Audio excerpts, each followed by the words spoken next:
For today's vlog, samahan nyo naman kami sa panibagong araw mga mare. Bale, ito nga pala yung ganap namin nung birthday nung kapatid ko nung nakaraan. Nag-decide nga yung kapatid ko na mag-swimming na nga lang daw kami para naman mag-enjoy yung mga bata. Kasi mga mare, minsan lang niyang makasama yung mga pamangkin niya, kaya ganitong setup na nga lang yung ginawa namin. Kasama pala namin yung family ko at syempre hindi mawawala yung solid na mga kapitbahay. Ito nga pala yung pang-apat namin na kapatid mga mare, bale kasunuran ko nga siya. 28 na nga siya, bale isang taon nga lang yung agwat namin mga mare. Anyways, dumating nga pala yung girlfriend niya, may dalang cake at regalo, mapapasana all ka na lang talaga mga mare. Pinakita nga niya sa amin isa-isa kung ano nga daw laman ng paper bag at ayan nga yun mga mare, mga damit nga. Hindi naman halata sa mukha ng kapatid ko mga mare na tuwang-tuwa nga talaga siya dyan sa natanggap niya. Sobrang saya nga namin sa kapatid namin na to mga mare dahil alam nga namin na masaya nga siya kung anong meron siya ngayon. Isa nga talaga sa ipinagpapasalamat namin mga mare na nakatagpo nga siya ng babae na mahal siya. Pagkatapos nga niya i-open yung gift niya, kinantahan na nga namin siya mga mare. Happy birthday to you.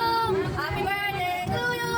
Happy birthday, happy birthday. Happy birthday to you. A wish.